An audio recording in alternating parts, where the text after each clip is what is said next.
2024. Gonna do my Smackdown review. June 28, 2024. Gonna do my Smackdown review. The only thing to really talk about on Smackdown is the Money in the Bank qualifying mess and everything that went down with the Bloodline and Paul Heyman and what we think will happen next week in Money in the Bank. Um, I think I'll make this like an hour and 20 minutes. Maybe I'll make it pretty short. Not much to talk about, but we're gonna go through what happened on talk about AEW that happened on Wednesday. We'll talk about the news and rumors. Anyway, make sure you guys hit that like button, leave a comment, please subscribe to my channel. My video is sponsored by Fightful, Solid Doctor, Dave, Dan Tony, Judy from New York. Make sure you guys enjoy the video. I got more on the way.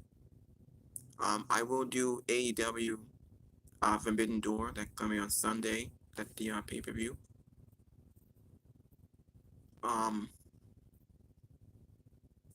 Now this video, I'm gonna talk about what happened on Smackdown tonight.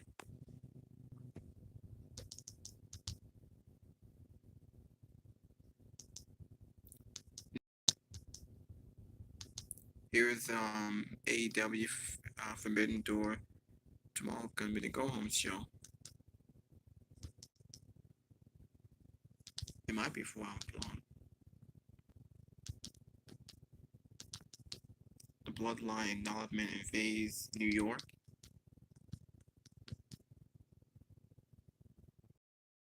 Huh? Oh wait.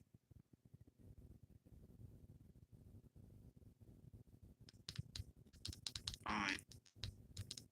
Next week on Wednesday we got WrestleMania Behind the Curtain. That's the first 2 minutes. I can't wait for that.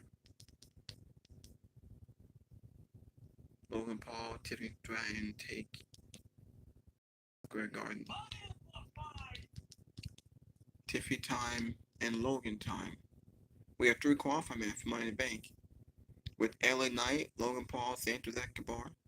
We had Jay Carter, Tiffany Stratton, and Candice LeRae, Naomi, Belair, and Indy Hartwell. We had a Cody Rhodes promo. The Bloodline acknowledgement ceremony to welcome Jacob Fatu. Caleb Braxton said goodbye.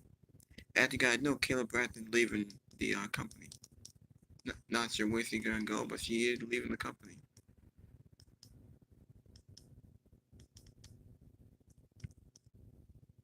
Show on WhatsApp. Yeah. And this how the show opened up with Cody Rhodes, nice and brawl with the Bloodline.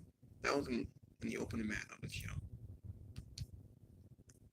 The MPD, that's with Cody Rhodes, Randy Orton, Kevin Owens out. Obviously, these guys have to be protected for their match at Money in the Bank. This 6-man tag. Tiffany Stratton qualified Money in the Bank with the help of Nia Jax.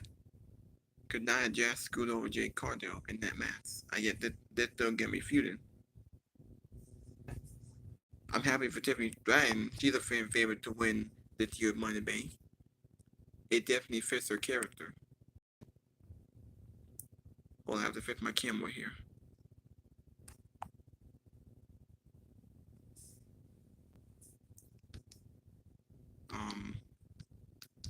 As you guys know, a few days ago, Sika Anawai, Roman Reigns' father, passed away at 79 years old.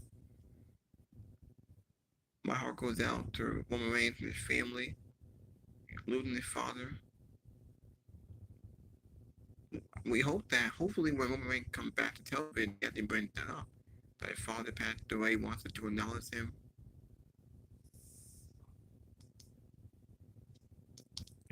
That'd be sad. As he holds it, he brings it up in the storyline. At least Paul Heyman's bringing it up. Now, so we had Jalen, Bronson, and Tyreek. Aren't they on? Now, these guys were in the NBA. They're on the New York Nets. LA Knight and Logan Paul are squaring off. They're still setting up their match. I think it will happen to some of them. Naomi qualified for Money in the Bank. They need someone. They need a high flyer who can do all this spot.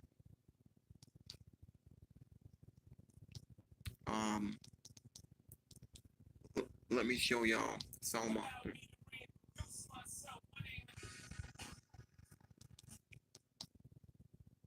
And crowd shots. Now there is no JD from New York didn't do a Smackdown live stream today because he with his family, so he didn't do one tonight. He will do AEW Forbidden Door on Sunday. Now today we got Solomon the South.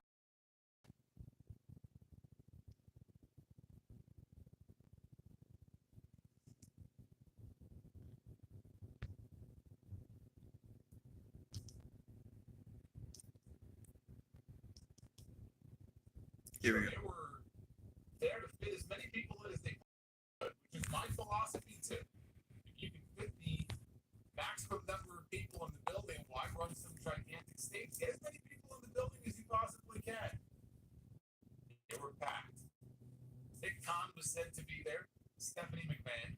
There were photos floating around of her spot in the front row as well. We even got a Knicks and Pacers rematch here on the show. We had Jalen Brunson and we had Tyrese Halliburton. They had a little face-off as well on Smackdown tonight. A lot of people on the show. It was also Kayla Braxton's final night. They only gave her one segment on the entire show. And it was very brief. It was a very quick blink and you missed it backstage segment involving Nick Aldis, who wouldn't even talk to her, wouldn't even answer her question because there was so much going on. That was it for Kayla.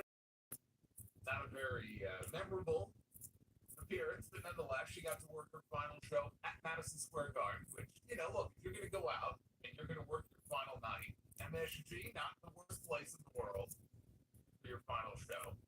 But let's talk about, right off the bat here, this closing segment, because it's all about how you start and how you finish. They started hot and they finished hot on what was an excellent episode of Smackdown tonight. I had a lot of fun watching this show. It's all about the Bloodline ceremony that they saved to the very end. All we knew coming into this show tonight was that there was going to be referred to as a Bloodline acknowledgement ceremony. We didn't know what that meant. But of course, last week on the show, we had Jacob Fatu finally, at long last, making his debut in WWE. Been waiting years to see this man in a WWE ring. He looked great.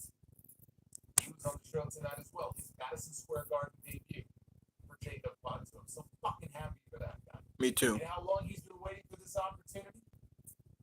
He came out tonight. He got his own entrance. He got new music. He's already looking like a star. More so even than Solo Sikoa. And I have to give him praise. Because one of the criticisms that I've had is that Solo Sikoa just does not come across as a leader. We're supposed to take him as a leader now for this new Bloodline. Setting up for Roman against Solo when Roman eventually comes back. Then you bring in Jacob Fatu. And Jacob Fatu, he just has that intangible. He has that it factor. And you put him next to Sikoa and you ask anybody, which one of these two looks like the bigger star? Which one of these two looks like a real leader? Jacob Fatu is going to win in that argument 9 times out of 10. Right? He just looks the part. Solo looks like he's trying to play the part, but he's not really fully there yet. Tonight may have been the best that Solo Sikoa has looked in the role as Bloodline leader. He was assertive. He was loud. He was yelling at Heyman at one point. I thought that he looked as good in that role tonight as he has any other point up to now. But what it was he brought out Jacob Fatu, and he would have them go around the horn from Tama Tonga to Tonga Loa to Jacob Fatu. They would step forward and they would acknowledge Solo Sikoa. He thinks he's Roman Reigns now. Then he would turn to Paul Heyman. And this was all about having Paul Heyman acknowledge him as his tribal chief. He even had the Ula Fala. He had the necklace, and Paul Heyman, and I've been putting this guy over for so long. All the Bloodline segments since WrestleMania that have not really been hitting for me, and it started to really drag it. I said the one thing that's holding this thing together is Paul Heyman. Paul Heyman is tremendous in this role. He is just fucking fantastic. And he knows exactly how to sell it just with his facial expressions. He'll show up tonight, for example. He's looking a little rough. that's what the story calls for. He's out there, he's got the scruff on his face. He doesn't look healthy. Okay? He doesn't look healthy. He's out there. He looks like he's seen some shit. And this guy acknowledged Solo Sikoa, and he refused to do so. This was the big payoff to the angle here tonight. He refused to acknowledge this man. And the reaction from the crowd in Madison Square Garden when he did that, when he refused to do it, was unreal. Unreal. You remember when Sami Zayn hit Roman Reigns in the back with a chair at the Royal Rumble last year? How loud that fucking crowd was. That's the kind of reaction that we got tonight when Paul Heyman refused to acknowledge Solo Sikoa. And he did so knowing what the consequences of those actions would be. This is a man who accepted his fate. And Paul Heyman took a bump. He took multiple bumps.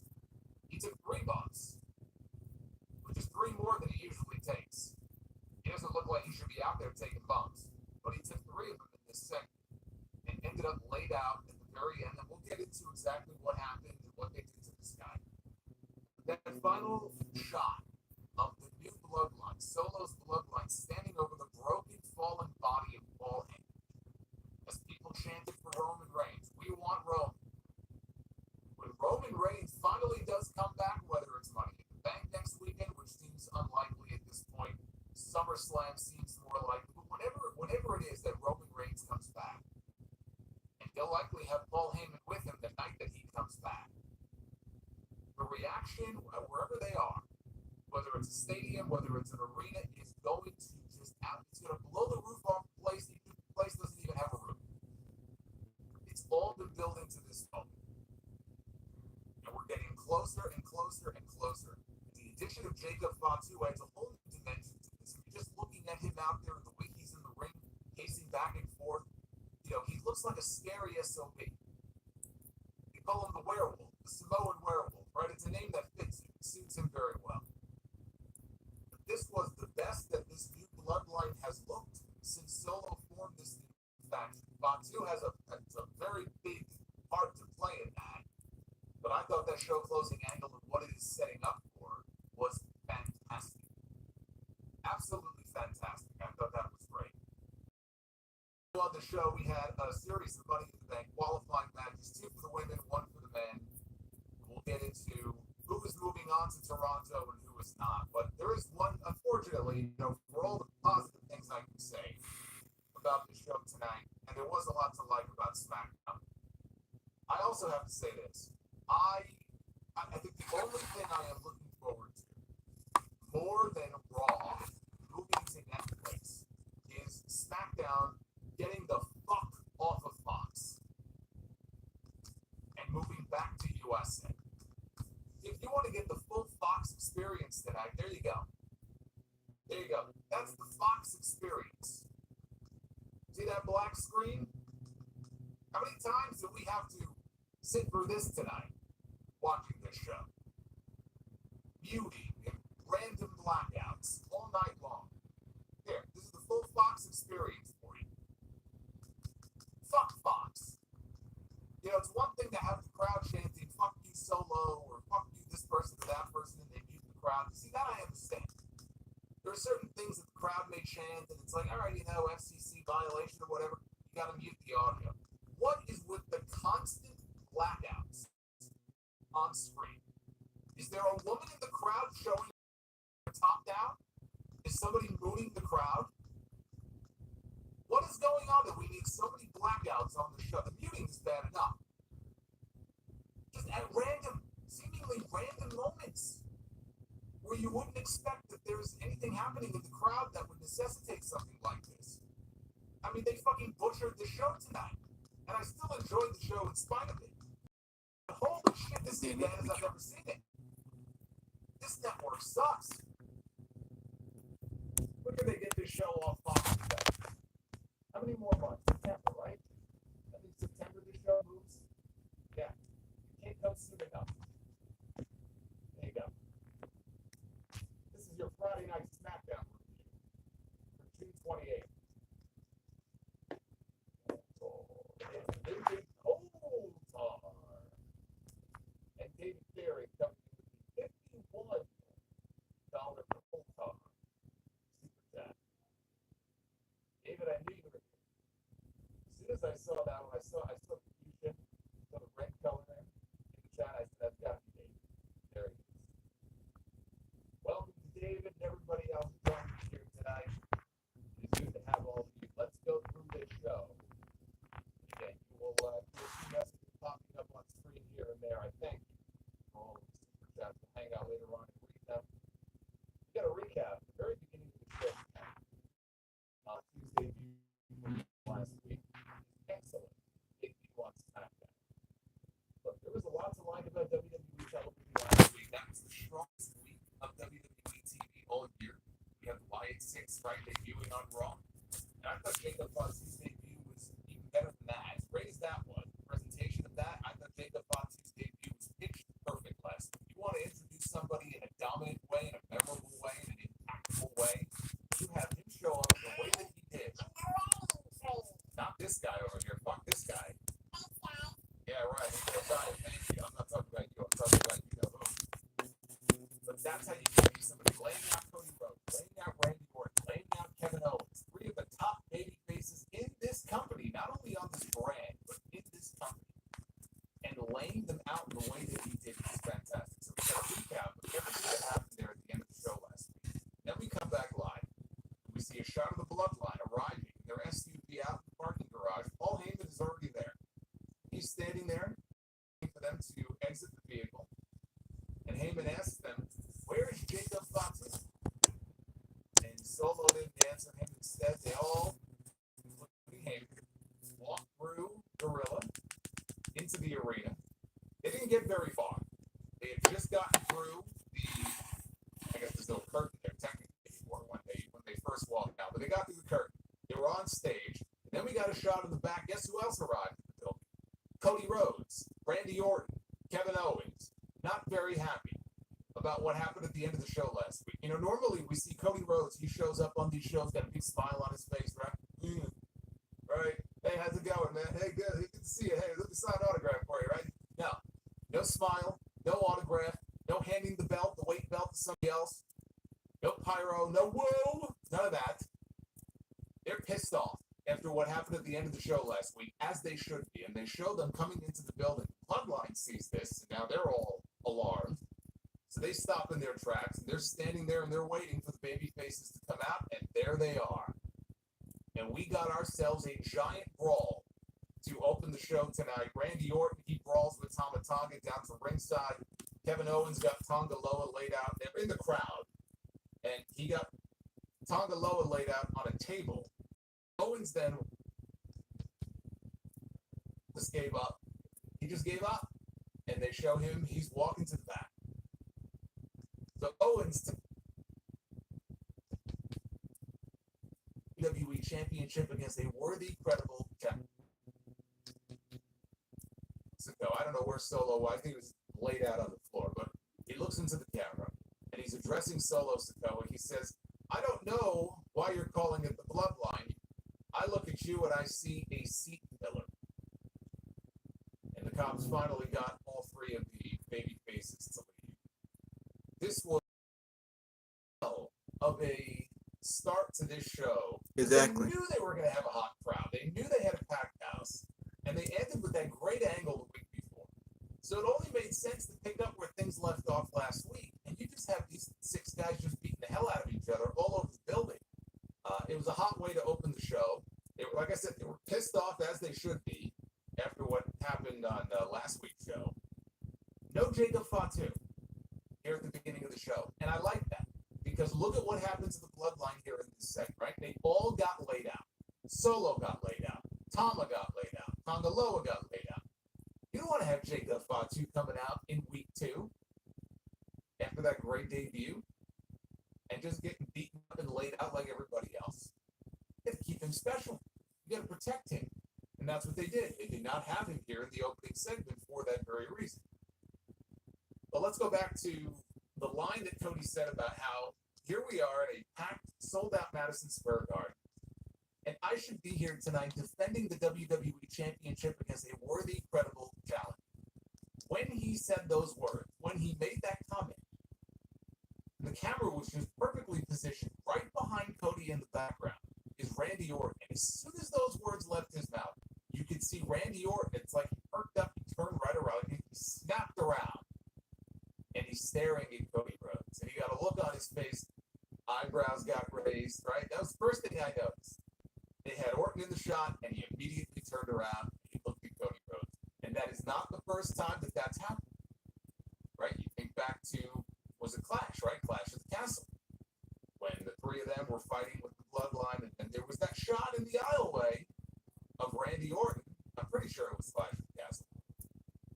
Looking down at the WWE Championship over Cody's shoulder, staring at the title, right? His eyes were transfixed on that title. And I fucking love when they put things like this, just these little things that some people may not notice, and it seems like a minor thing, but it's there for a reason. And Triple H has been, to his credit, Triple H is very good at this. We see him do this quite a bit. There'll be a backstage segment, interview maybe is going on. You always have to pay attention to what's going on, because down the hallway, in the background, you know, if I'm booking things here, just as a matter of putting together a SummerSlam main event and a WWE title match that I think is worthy of a show like that, and the biggest possible title match right now that they can do, that's the match that, I mean, that could be a WrestleMania title, but we're so far away from WrestleMania. In fact, they're already teasing it. They're not going to wait that long. And we know Cody and Rock is the direction for next year. But that really should be the match at SummerSlam. And I know Meltzer is saying that the plan right now is Cody and Solo. And you know what? I know Meltzer can be hit or miss lately a lot, but he's probably right on that. That's probably what it's going to end up being. As strong as they're building up Solo Sikoa, and also because it just set up the return of Roman Reigns until SummerSlam, I can absolutely see that closing out the show at SummerSlam, with Roman coming back at the very end. It could happen that way. But Cody Rhodes and Randy Orton, it's coming. We don't know when, but it's coming. That's the match that they should do. And that RKO, I mean, when he hits that RKO, that RKO is going to hit like crack when that day final.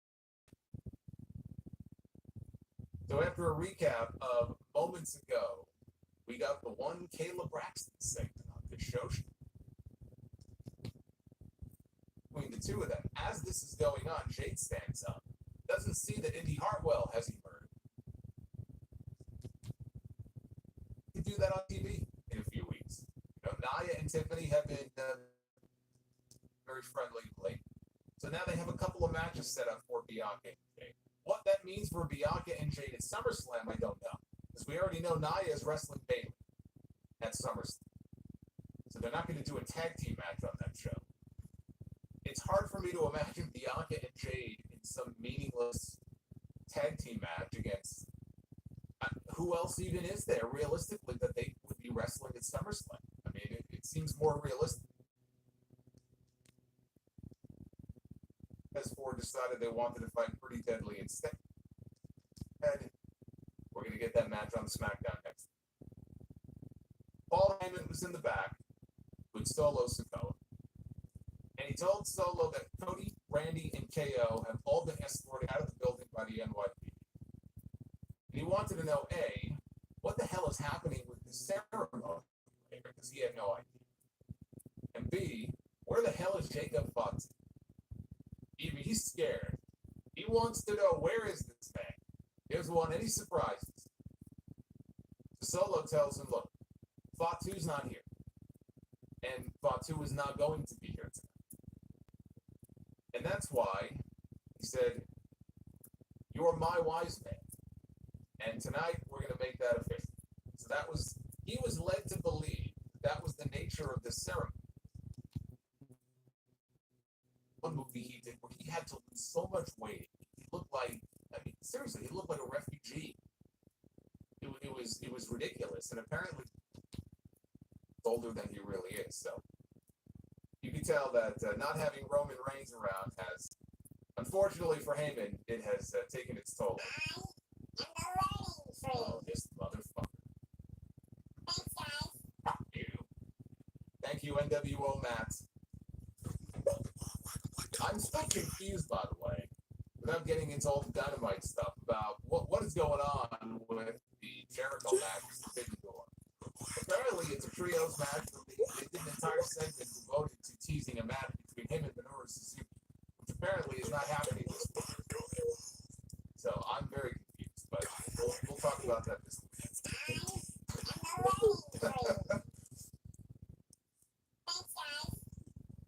Hey, Arby, thank you. Let's talk about our second Money in the Bank qualifying match of tonight. LA Knight, and I think the best one, LA Knight, Logan Paul, and Santos Escobar. What a fucking pop for LA Knight when they hit his music. Did you see this crowd at Madison Square Garden? They had the crowd shot. And as soon as they hit the opening chords of his music, everybody rose to their feet. They loved LA Knight here in New York. So they showed Jalen Brunson of the New York Knicks in the crowd. And he almost got as big of a pop as LA Knight. That's how big LA Knight's react. Logan Paul comes out, and first thing he does is he introduces point guard for the Indiana Pacers, Tyrese Halliburton, comes out wearing a Tyrese 317 shirt. So you can imagine the heel heat that this got here in the building in Madison. Him of all people walking out here in Madison Square Garden. I'd love to tell you more about the reaction that Mr. Halliburton got. The Fox, let's get ready here. Fox blacked out the fucking screen. I guess somebody went streaking. 2 count. This is the finish here, right? The big finale. Logan looks outside the ring and he sees Tyrese Halliburton standing there. He's motioning for him to do something. And Halliburton walks up to one of Logan Paul's friends. I think it's the same friend all the time. What's his name? Jeff or something? I don't know. Douchebag number 1. He's in the crowd. He's got the brass knucks. So Halliburton goes over and he gets Paul to qualify for money up, try to pin him. Knight, though, rolls through, and he ends up pinning Logan Paul to qualify for Money in the Bank. He pinned the United States champion. I was not expecting that for the finish. Me neither. After the match, Halliburton and Logan Paul are in the ring, and they are surrounding LA Knight. Halliburton has the brass knucks on his hand. Jalen Brunson grabs a steel chair from outside the ring. He gets into the ring, stands right next to LA Knight. We've got a face-off here in the middle of the ring. Halliburton and Paul, they think better of it. They back off, which leaves Knight and Brunson in the ring to celebrate together. Fans love this, and they knew they would, right? They set this angle up knowing it would get over here in the Garden, so it worked. They were right. Neither team would ever allow for this because they would be crazy to. But also, when would you even do it? There's no time to do it. The pay-per-view is already next weekend, and LA Knight already has a match. And then the next big show is SummerSlam. And no doubt, Logan Paul will be defending the title against LA Knight on that show. So, it's not even like they have a PLE coming up where they want a big attraction. Look, in today's day and age in WWE, with all the celebrities they bring in, Logan Paul was brought in as a celebrity. And whether it's him or Bad Bunny, it's not out of the realm of possibility that Nick Khan would want to try to put together some kind of a special attraction like that. But it's not going to happen. Not going to happen. And honestly, if there was a place for it to happen, it would be right here in NYC. So. But Knight qualifies. They gave LA Knight the Sports Center moment. When this gets replayed this weekend, you're going to see LA Knight raising the arm of Jalen Brunson. He's going to get himself a lot of airtime on ESPN. So good for him. Not a bad spot for him to be in.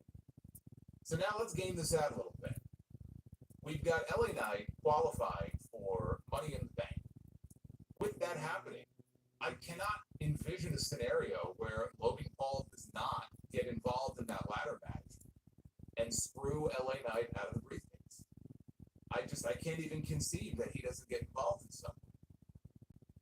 If that happens, you can't do 2 screw job spots in the same match because the other potential screw job involves Drew McIntyre and CM Punk. That was the question I was talking about during the Raw review on Monday night. There were two ways to go with that. Drew McIntyre came out on TV and said he's going to qualify for money. Well, he doesn't even want to qualify. He just wants to be in it. And Adam Pearce put him in a match. It's going to take place on Raw this coming Monday. It'll be Drew McIntyre, Sheamus, and Ilya Dragunov, which, fuck me. I mean, that's going to be an unbelievable match. Originally, it was going to be Ludwig Kaiser in the spot that Ilya Dragunov is in. Kaiser apparently got hurt, legit, on Monday, so Dragunov was the sub. Which, honestly, I like Kaiser, but that makes the match even better. Well, let's assume that McIntyre, of course, is going to qualify. Two potential paths. McIntyre wins Money in the Bank, and then he said he's going to cash in that night. So then Punk comes out, screws him out of the title, failed cashing, thanks to CM Punk. Or you can just have Punk get involved in the ladder match, push the ladder over, stop him from even winning the briefcase. If they're going to do something like that with LA Knight, well, you can't do it with Drew McIntyre and CM Punk in the same match. You just can't. Yeah, so I hope that CM Punk shows up next week, shows up on Raw in Boston, and screws over McIntyre. Cause now this triple threat match will win the main event. It would have to make a lot more sense. Since LA Knight is gonna be in the ladder match, it makes sense for Logan Paul to screw him over. Because you can't do two screw finishers. I don't want to see that. We're gonna screw over LA Knight. I think I have CM Punk. I think CM Punk will show up on Raw and screw over Drew McIntyre so that he doesn't qualify. Yeah, that's what I think is gonna happen. Because Drew McIntyre doesn't need Money in the Bank after he buried it a few months ago by calling it a joke and calling whoever wins you're a transitional champion. I don't want to see that. McIntyre don't need it. Alright? And if he does, he's gonna be a transitional champion. He's not winning the fucking world title. Alright? I don't know who's gonna win Money in the Bank, but I think Jey Uso is the better choice. This makes it more likely, to me, that Drew McIntyre is going to win Money in the Bank. And Drew McIntyre is going then to cash in, or attempt to cash in, later in the show, and he will fail when CM Punk gets involved. And that will be the catalyst for Punk and McIntyre finally, one-on-one at SummerSlam. So I think that makes that more likely that McIntyre is going to win briefcase. They had a very nice video package for Sika of the Wild Samoans, who passed away this week, father of Roman Reigns. He got Sika chants from the crowd after the video was over. Sika had several matches himself at Madison Square Garden during his career. Oh, it's a direct fuck. Speaking of the Samoans, there's one right there with a big potty mouth. Hey, Griga, thank you. Indy Hartwell and Blair Davenport. There was a rope-assisted pile driver.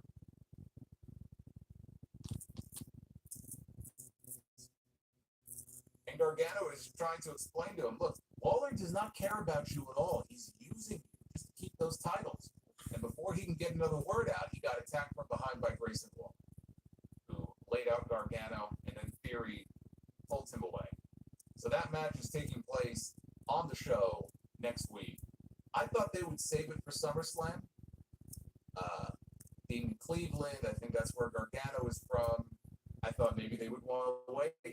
Plus, you do a tag team title match at SummerSlam. The title should be defended anyway. They're doing it in Toronto. I think there's a very good chance they will do a title change next week. It's always possible that champs retain, they run it back at SummerSlam. But I think we may be getting new tag team champions in 1 week's time. I have a feeling that DIY has had so many opportunities on Raw, now on Smackdown. If DIY losing again, we could get the breakup. We could get champ return on Gargano. Now, I think they should win, and maybe we'll see Grayson Waller turn on Austin Theory. When Austin Theory go babyface, I don't know why. I don't know who idea that. I can't believe that they split the tag team title to break up tag teams. This is lazy. Toronto would be the perfect place for it, that DIY has there. They closed the show. This was the highlight of the night. Main event. The Bloodline acknowledgement ceremony. They all come out to the ring. Paul Heyman starts out with his usual spiel. Solo Sikoa cuts him off, though, before he can. And the fans are chanting, "We want Roman." These people want Roman Reigns. Every week, the chants get louder. We want Roman. We want Roman. It's building. That's why I say, when it finally happens, oh, roof's going to come off the place. I am the wedding tree. The roof is not coming off the place. Thanks, guys. Yeah, fuck you. For this guy. It doesn't come off the, it doesn't get blown off for him anymore. I want to blow my brains out, but that's the reaction I have to it. A learning tree is with us. We're going to have so many trees. You know, they worry about all the trees being cut down in the rainforest. We've been growing so many trees here on this channel since I added that. We're not going to have to worry about that. We'll get back to that in a second. Let's talk about this now. Solo cuts him off, takes the microphone away from him, and he introduces the newest member of the Bloodline, the Samoan werewolf, my enforcer, he says, Jacob Fatu. So he lied. He lied to Paul Heyman. He told Paul to his face he's not here. He's not going to be here. And the first thing that Solo does, he introduces Jacob Fatu.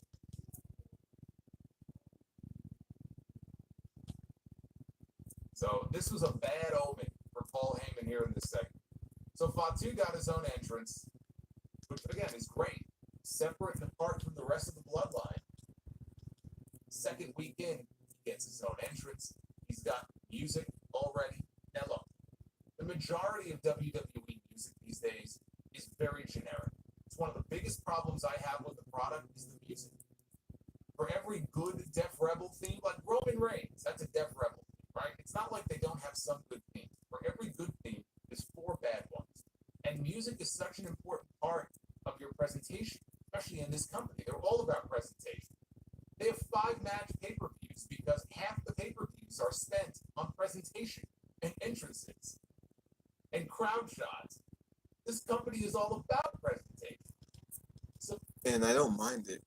so more so in WWE than anywhere else, the music is such an important part of things here. And it's so bad for so many people. As far as generic themes are concerned, this one wasn't bad. The music wasn't bad. The entrance itself, they can dim the lights, they have flames shooting up. You know, he's got that werewolf as his logo.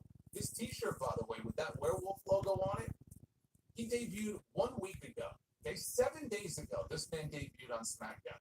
By Monday, his t-shirt was already in the top 5 merch sellers on WWE Shop. Jacob Fatu came in at number 5. On a list that included CM Punk and Stone Cold Steve Austin and Jey Uso, there was Jacob Fatu. Okay, that's pretty impressive. And not for nothing, the logo is pretty badass. So he comes out. Again, this guy's in the best shape of his entire life. And he just, the way he carries himself and everything, he looks like a scary motherfucker.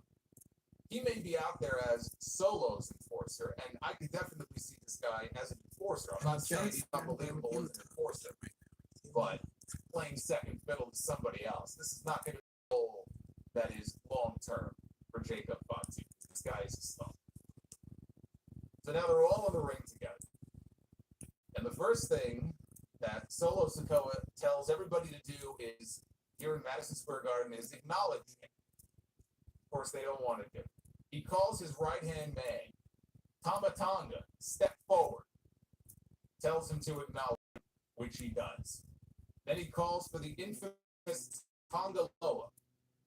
As I sit here wondering, what is so infamous about this? Maybe some of his matches in New Japan. Well, what is so infamous about Tonga Loa? I'm not sure. But he asks him to step forward, and he does. And he, too, acknowledges Solo Sikoa. Then he calls forward his enforcer, Jacob Fatu, to acknowledge, which he did. It was our first time hearing from Jacob Fatu. He says, I love you and I acknowledge. And then Solo turns to Paul Heyman. Paul Heyman is standing there. It looks like he wants to be anywhere but where he is right now. He's already been lied to, right? He was told Jacob Fatu is not going to be here. And there he is. And he's outnumbered. Solo tells Paul Heyman, this is your one chance to live. So let's see here. This escalated quickly because in the back earlier, Solo was being very nice to him, and he said, "You're my wise man, and tonight we're going to make it official." We went from that in hour one to here at the end of the show. I'm going to give you one chance to live. He tells Heyman to acknowledge him, and he had Tongaloa hand him the Ula Fala necklace he had like in a bag. And Heyman sees this and he's shocked. I mean, he is in tears. And he wants to know, where did you get that from? Right? That belongs to Roman Reigns. Only Roman Reigns should be wearing that. So now he's got the Ula Fala in his hand. He wants Paul Heyman to acknowledge him as his tribal. Heyman, again, in tears, or nearly in tears. Solo is standing there with his arms outstretched. Heyman has the Ula Fala. He wants him to present it to him and place it over his neck. Heyman tells Solo, I love you, and I acknowledge that you are not my tribal chief. And Madison Square Garden came unglued for this. This got the biggest reaction of anything on the show, including Jalen Brunson, would be an understatement. This place exploded when he said that line. And Heyman just had a look on his face like, again, he accepted his fate because he knew what that meant. I love the Bloodline story. I think it's Paul Heyman that really saving this storyline. To Roman Reigns. Roman Reigns, remember in the storyline, Roman Reigns is the one who rescued him. Paul Heyman was gone. He was off television. He had nobody left. And it was Roman Reigns who rescued him. When Brock Lesnar lost to Drew McIntyre at WrestleMania in the warehouse back in 2020, that was it. It was Roman who took him in. It was Roman who rescued him and saved him. So he has this enormous debt of gratitude towards Roman Reigns, where he just cannot betray his trust. And so he says, I cannot do that. I cannot acknowledge it. So Solo Sikoa then gives him a Samoan smile. Down goes Paul Heyman. And now Solo is looking down at him and he's yelling at him. And he's struggling for air and he's yelling at him. And I tried, I love you, I tried. He calls for Jacob Fatu to head up top. Fatu comes off the top rope with a flying headbutt to Heyman. That's 2 bumps. Then they drag Heyman over to the ropes. Fatu goes outside. He starts clearing off the announce desk.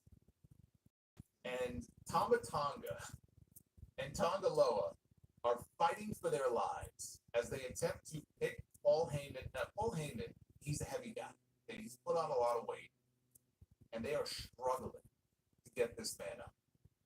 And they finally get him up for Jacob Fatu to hold him. They do the triple powerbomb spot.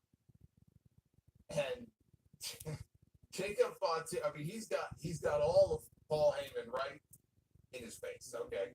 And he's holding Paul Heyman up, and he power bombs him through the announce desk.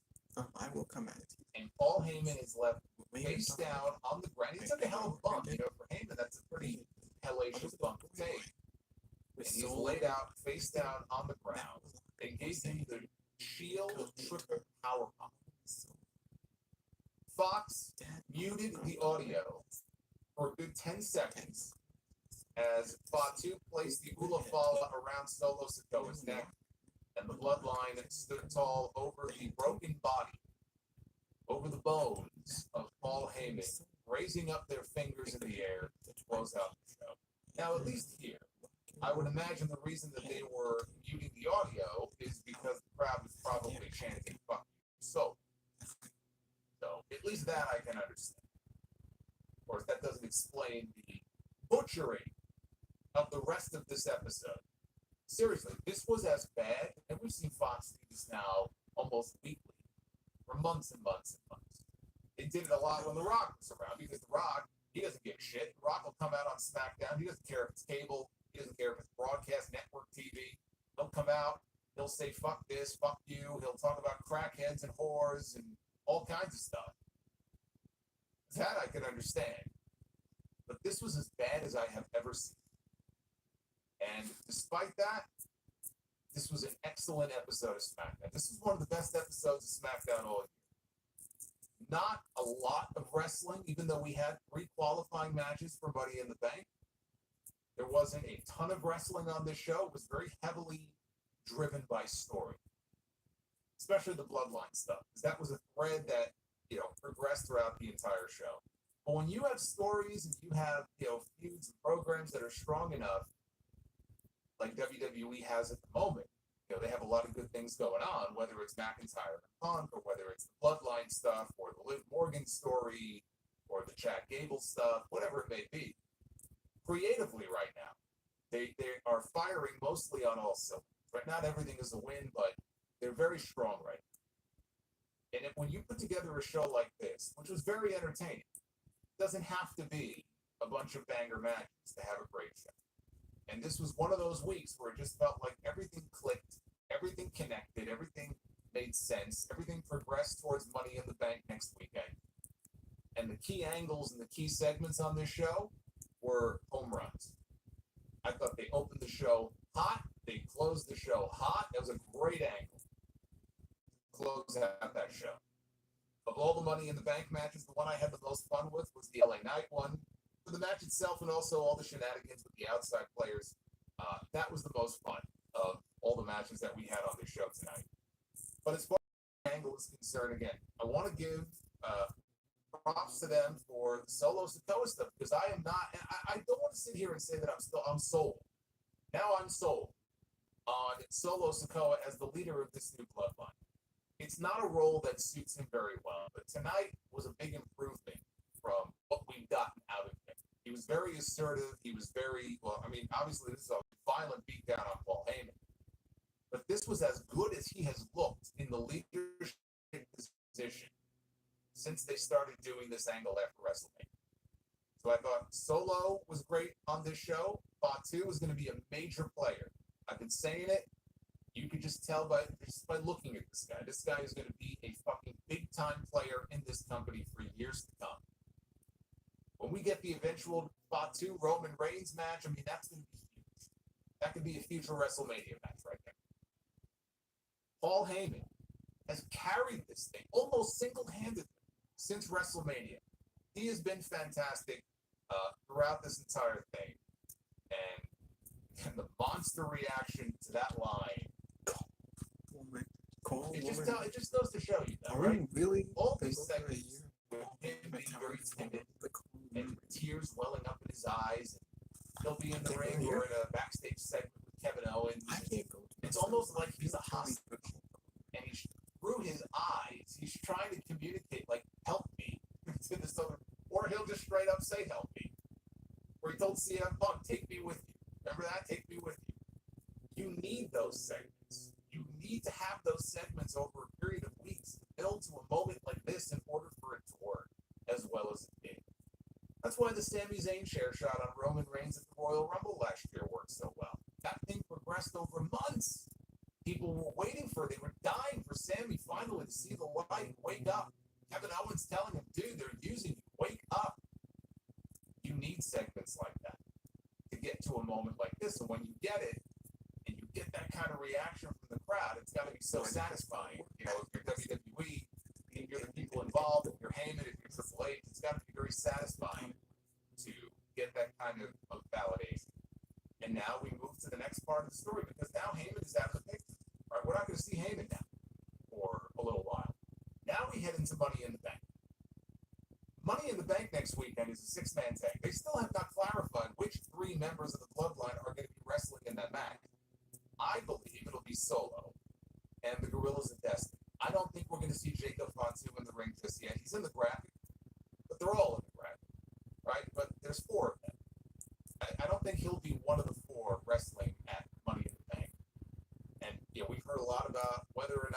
travel out of the country. I'm not even sure if he'll be there.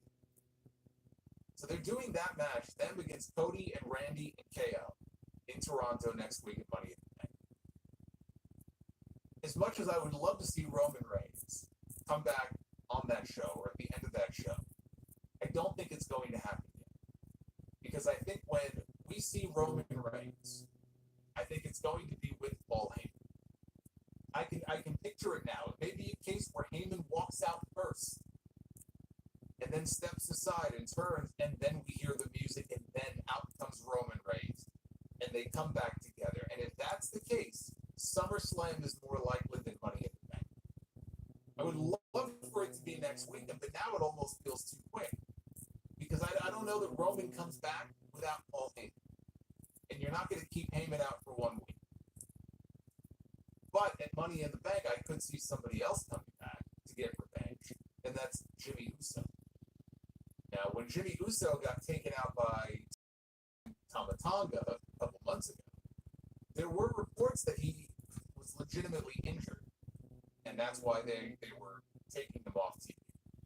I don't know how true that was or is. I don't know if he is hurt or what. I haven't heard anything about him having any kind of injury. Let's assume that's not the case, that he wasn't hurt or hurt badly.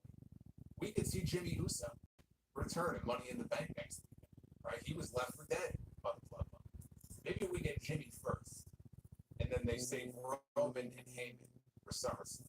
Especially if we get Cody and Solo for the WWE title, then the only reason that match would even be happening at SummerSlam is if it's setting up for a Roman Reigns return at the very end of the show. So if we get that title match in August in Cleveland, then we know that's the return date for Roman. That's how I see that playing out. Now I look ahead even a little bit further than that. We have 4 men now on the side of Solo. No, we have Solo. We have Jacob Fatu. We have Tama Tonga. And we have Tonga Loa. On the opposing side, we assume we're going to get Roman reunited at some point with Jimmy and Jay. That's 3. Who's number 4? We've heard that they've trademarked the name for someone, Tala Tonga, who's probably going to end up being Hikuleo, who just left New Japan recently. Hikuleo is likely on his way into WWE very soon. The thing is, if he's going to come in and be part of this, then why wouldn't he be? I can't imagine him not being on the side of his Tongan brothers. So are we going to see a situation at some point in these next few months where Solo Sikoa can't control Jacob Fatu? Fatu takes over from Solo. Solo is forced to go crawling back to the OGs, and we get the OG bloodline against Fatu and the Tongans. That seems a lot less likely now after what they did tonight, because they beat the shit out of Paul Heyman. They left him for dead. Fatu is the one who came off the top rope with a headbutt and powerbombed him through the announce desk. What sense now would it make for him to end up on the side of Roman Reigns and Paul Heyman and the Usos? So that just seems less likely now. Some people have suggested, well, what about Sami Zayn? Sami Zayn was an honorary Uso for a while. He's still good friends with Jey Uso. Maybe Jey goes to Sami and says, look, Sami, I need to ask you for a favor. And are we setting up maybe for a War Games match at Survivor Series with Roman and the Usos, Sami Zayn against Solo and Fatu and, GOD? I don't know. There's so many players involved now. I'm not 100% sure exactly what the layout is going to end up being. And maybe that's a good thing. Maybe it's a good thing that we don't know exactly where this is going to go as far as that goes.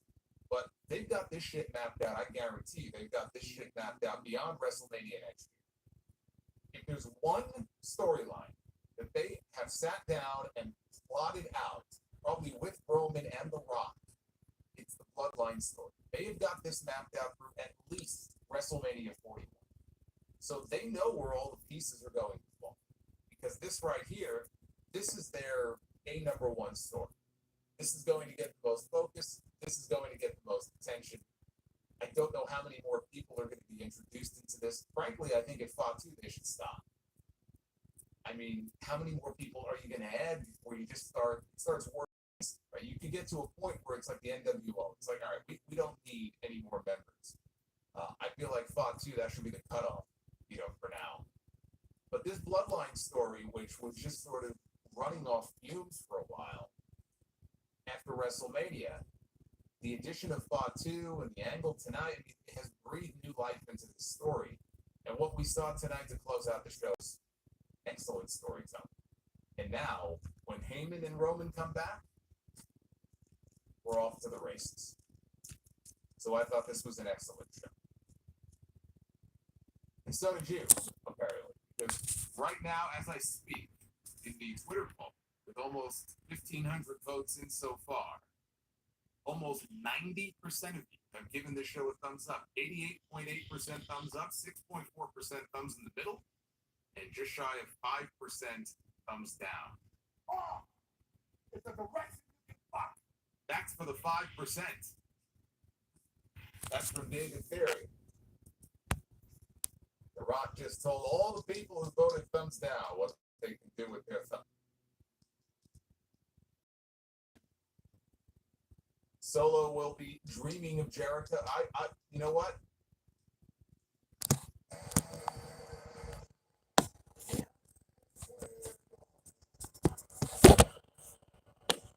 Hold on.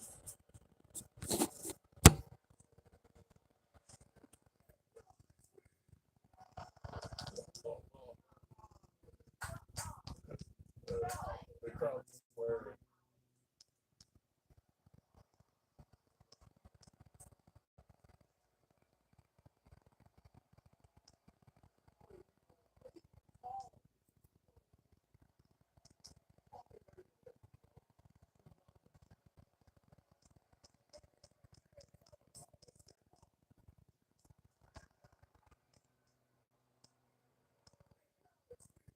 Hold on. Yeah.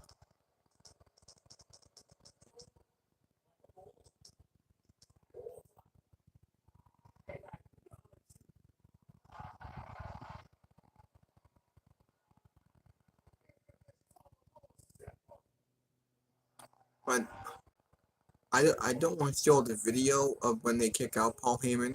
Matter I watch some reactions. The other YouTubers who are watching this. I'll get back to my podcast in a minute.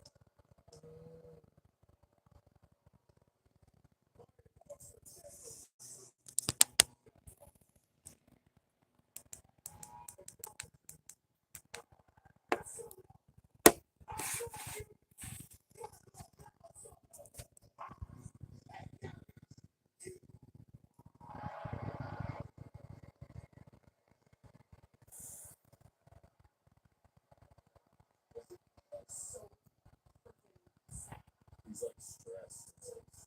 He hasn't shaken.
Alright, hold on.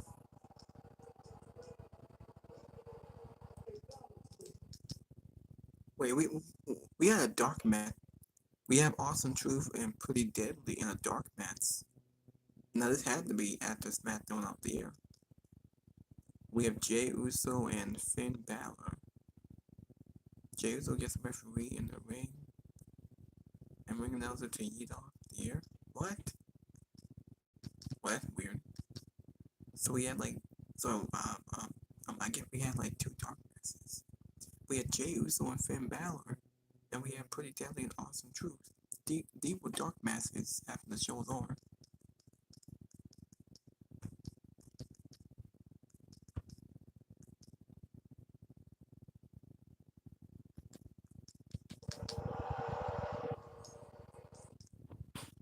Alright, hold on.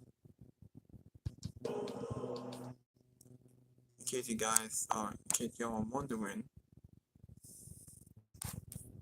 this was the segment. This was the segment. Now, I'm not gonna show the video because I don't want to get no copyright. Right? Y'all can only hear the audio.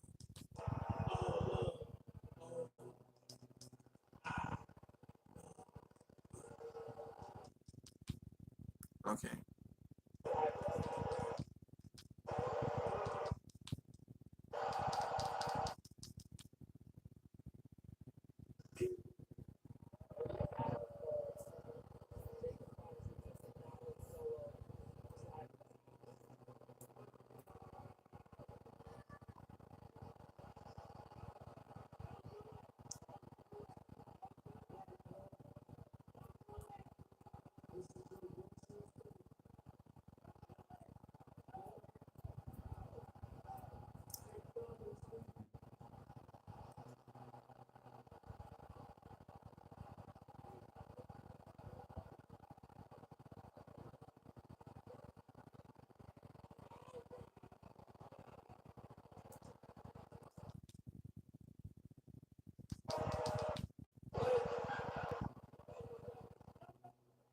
Alright, come on. Alright, come on. Y'all hear?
crowd chanted F New Solo.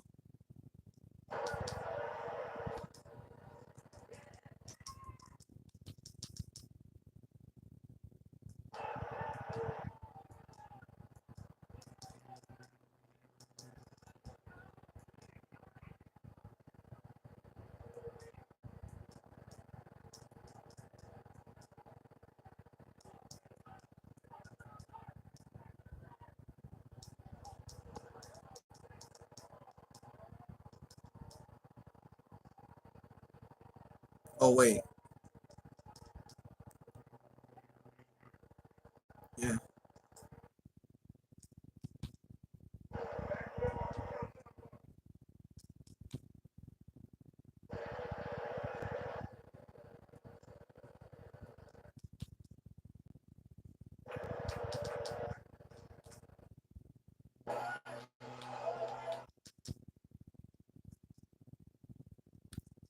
A AEW win.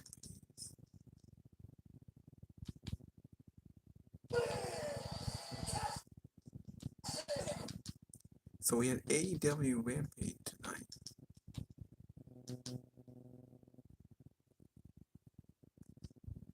And it was Smackdown.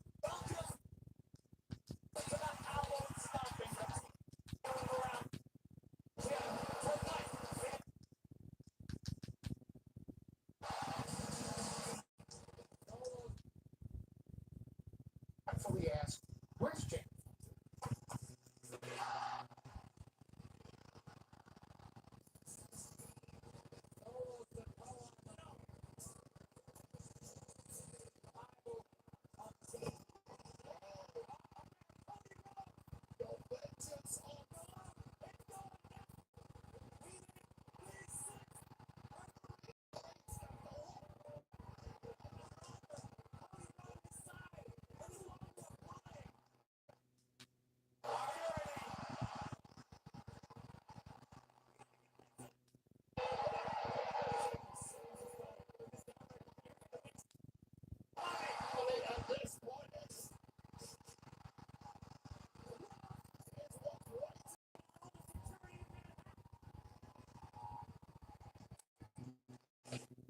I don't know why, but is it me? I mean, the way how the show opened, you know, like with the Bloodline, Cody Rhodes, Kevin Owens, and Randy Orton.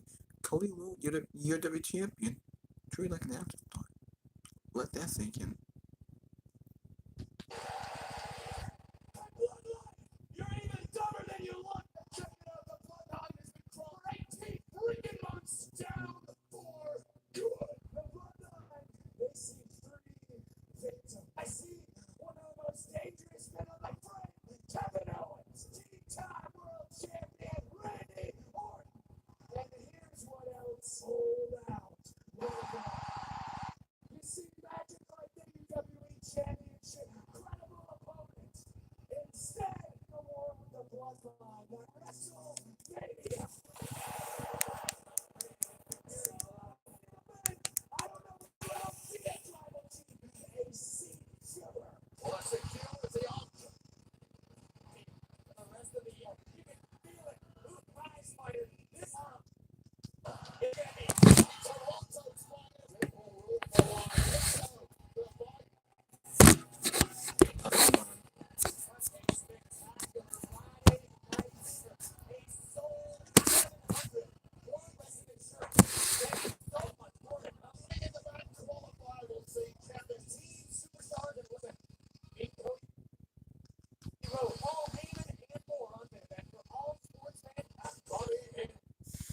The body. Wait, where?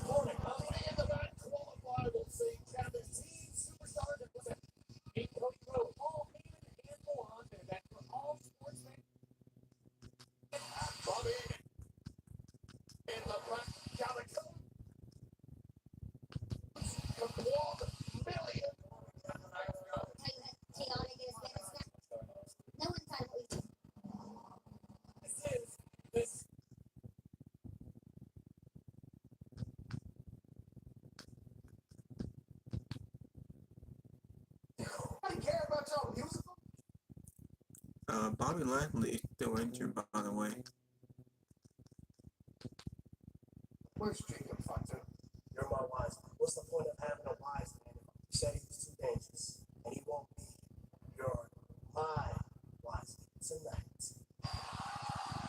Hold out that I did not on 30. Sir, I'm only halfway done. Let him move fast, or you will. Well, he's about to get it.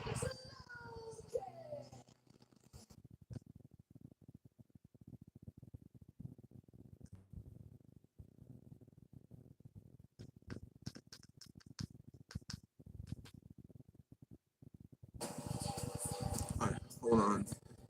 Commercial. Don't a damn commercial.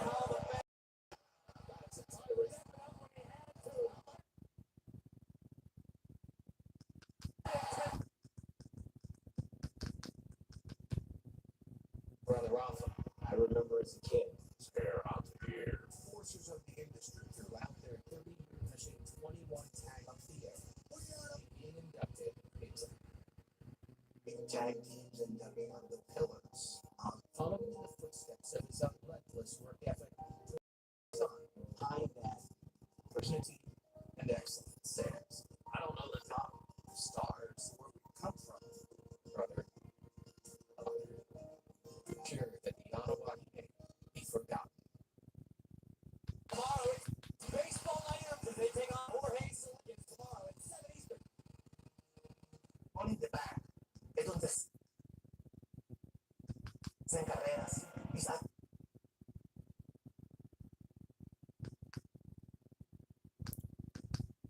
Smackdown felt pretty quick. So far, the highlight, the Smackdown here, it felt very, very quick.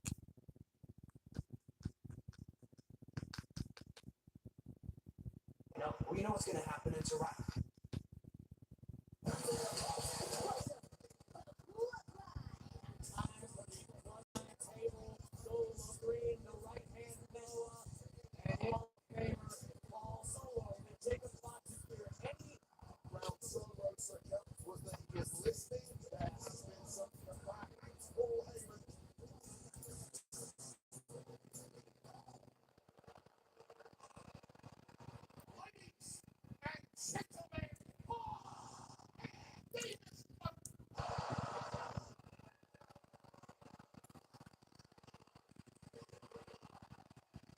Before we get to, let me introduce to you this member of the Bloodline, some moment werewolf by Enforcer Jacob.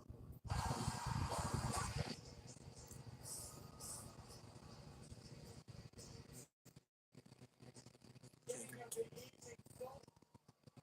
Absolute yes was regarded, but this industry, CG has all this morality goes when werewolf terrible.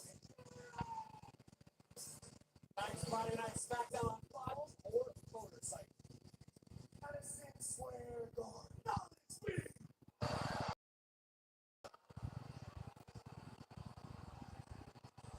Man, Tama, step up.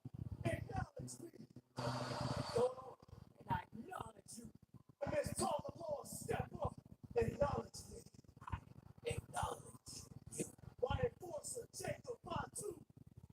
Acknowledge me. I love you. Acknowledge you.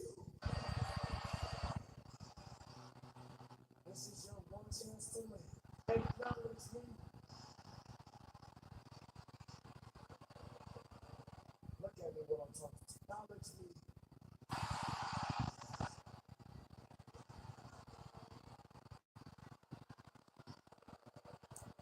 Well, they got it. He even told you that they made you months ago. So much been here longer. So been coming longer.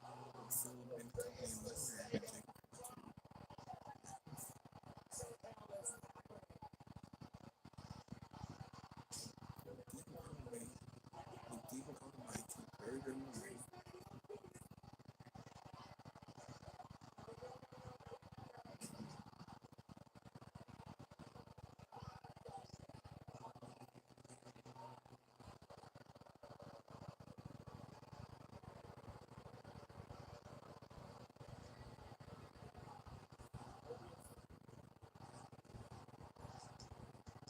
Man, what a coincidence. It crazy how, last year people used to like, fuck you, woman. And now we're chanting, fuck you, Solo. Solo's now the alpha.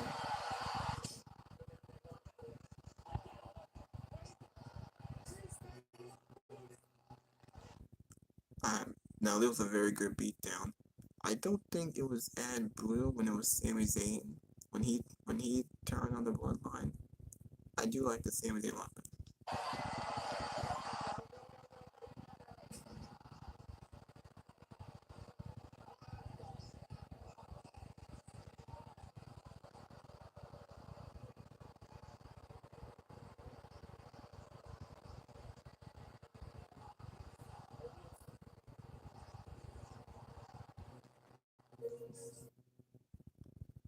Yeah. Alright, so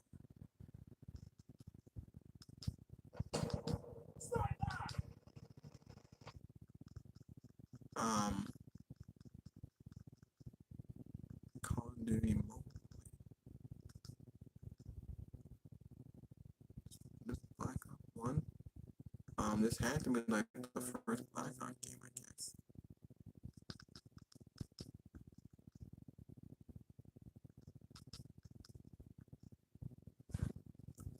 Alright, well.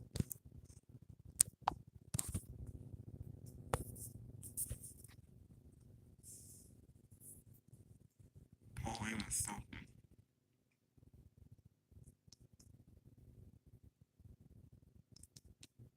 All day and tell me that you were sick of Roman Reigns as the world champ.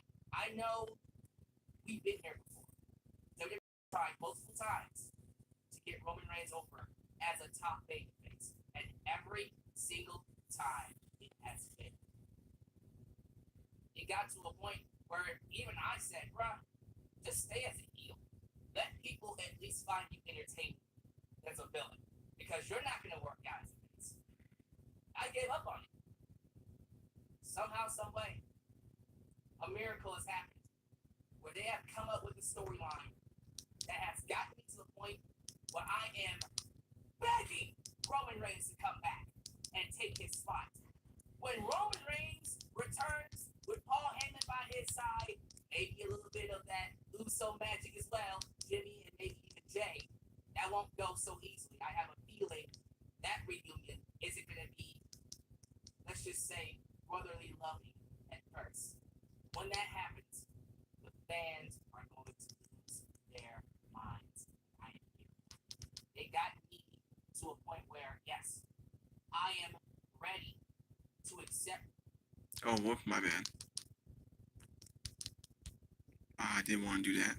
To accept Roman as a top defense. More than ever now. Let's go. And hopefully this leads to what will easily be one of the best stories they have.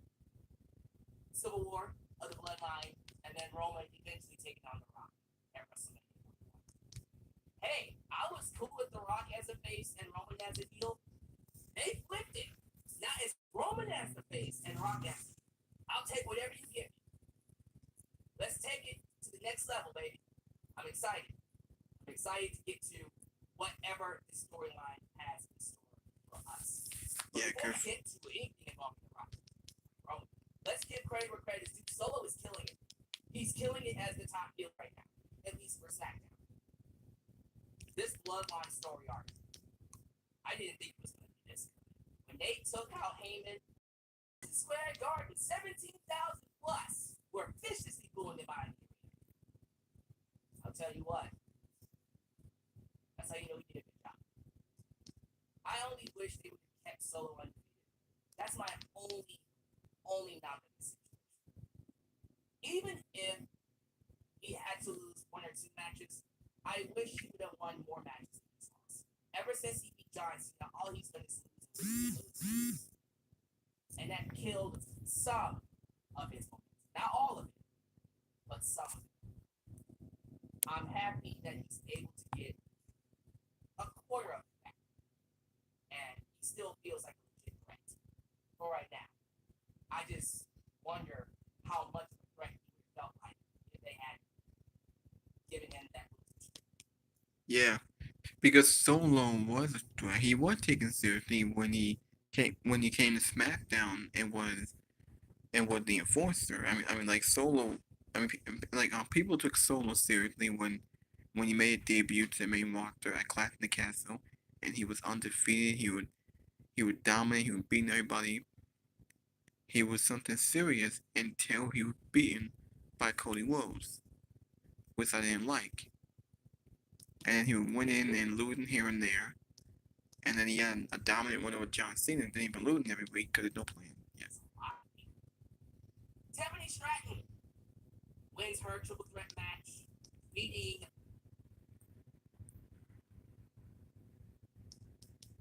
oh my god, all the social media, Facebook, Instagram, TikTok, Instagram.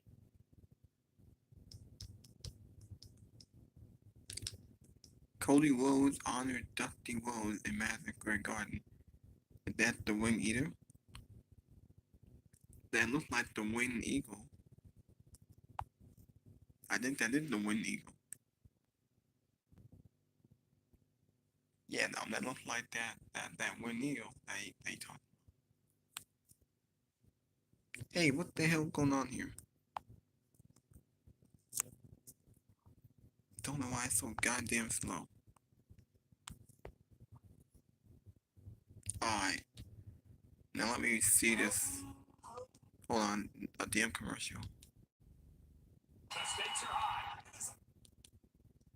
The Old Spice Wild Collection. Legendary 24/7 freshness. I mentioned it earlier, only. Now, this was after the showing off the air, right? And he thanked the New York City crowd. So this was after Smackdown went off the air.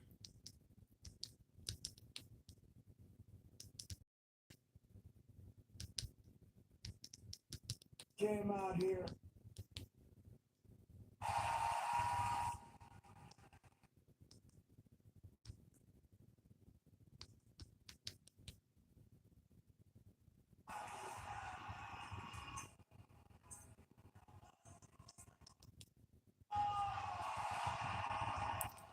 The Wind Eagle. The Wind Eagle. He brought out the Wing Eagle.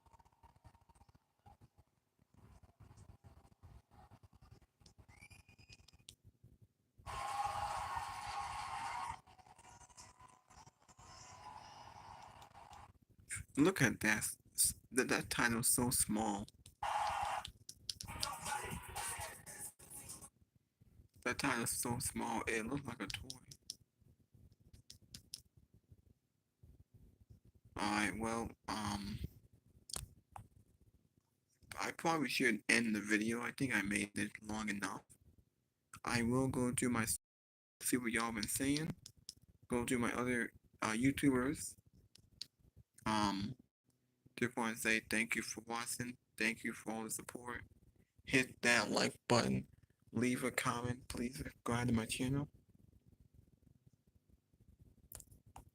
I don't know why my camera was so damn slow. Keeps on glistening for no reason. But anyway, I think I'll just end my video right here. Hit that like button, leave a comment, please subscribe to my channel. I'm gonna go through your super chat in just a minute. I think I'll only talk about Smackdown and the news and rumors. And now AEW Dynamite from Ratings Disaster.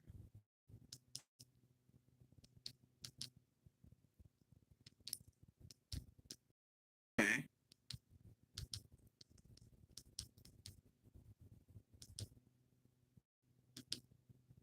Alright. I'll see y'all later.